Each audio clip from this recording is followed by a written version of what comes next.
লীগের রুহুল আমিনের সন্ত্রাসীরা আওয়ামী লীগের গোপালগঞ্জ থেকে মাদ্রাসা থেকে লোকজন নিয়ে এসে আপনারা দেখেন মসজিদের ভিতরে ভাঙচুর করছে, মসজিদের ভিতরে ভাঙচুর করছে। রুহুল আমিন জোর করে নামাজ পড়াবে, নামাজ পড়া মুসল্লিদেরকে আক্রমণ করেছে, মুসল্লিদেরকে মসজিদের মধ্যে মেরেছে। আমরা ঢাকাবাসীকে অনুরোধ করবো, ঢাকাবাসী আজকে আমাদেরকে হামলা করেছে আওয়ামী লীগের ফাঁসিবাজ রুহুল আমিন আজকে মুসল্লিদেরকে হামলা করেছে। ঢাকাবাসীকে আহ্বান করবো, সবাই ঢাকাবাসী বাইতুল মুকাররমে সবাই আসেন প্লিজ, সবাই।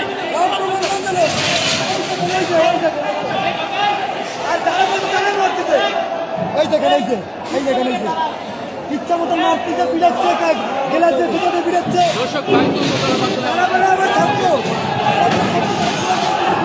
বাইতুল মুকাররমে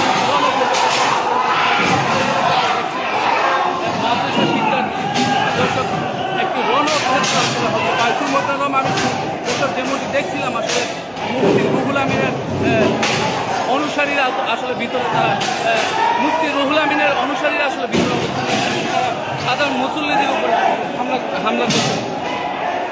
তাই ওনারা একটু নেন তো দর্শক। বাইতুল মুকাররম আসলে একটি রণক্ষেত্রে পরিণত হয়েছে, এমনকি আসলে আমরা দেখছিলাম দর্শক। ভয়াবহ পরিস্থিতি বিরাজ করছে, এই যে একজন আহত হয়েছে সাধারণ মুসল্লি দর্শক, এমনটি আসলে আমরা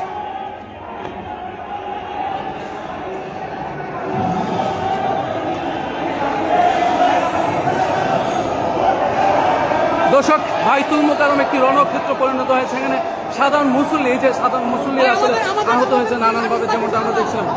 কি হয়েছে আপনার সাথে একটু যদি বলতেন।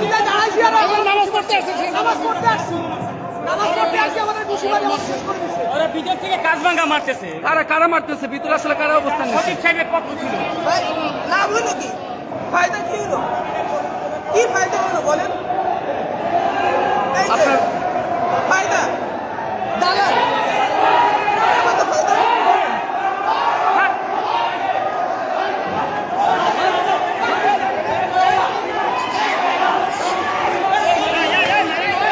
দর্শক, বাইতুল মুকাররম আসলে রণক্ষেত্রে পরিণত হয়েছে দর্শক, যেমনটি আমরা দেখেছিলাম আসলে বাইতুল মুকাররম একটি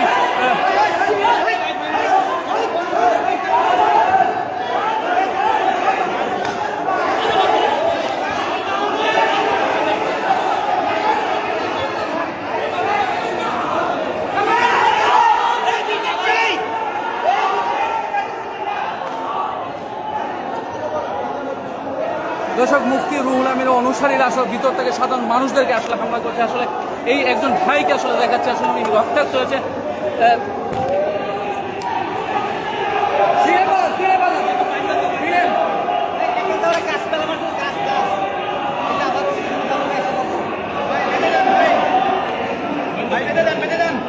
সমস্যা নাই।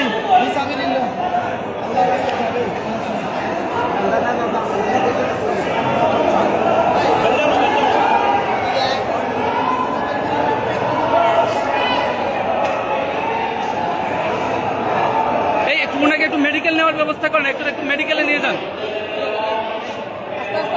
আসলে এখন এক ভাই আসলে ভিতরে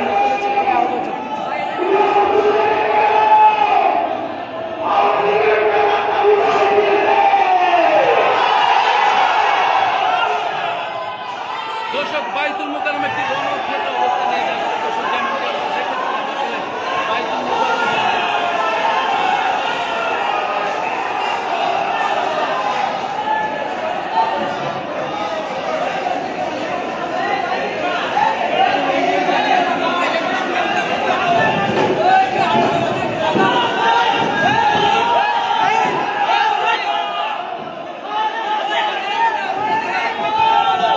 মুফতি রুহুল আমিনের অনুসারীরা আসলে সাধারণ মুসল্লিদের উপর আসলে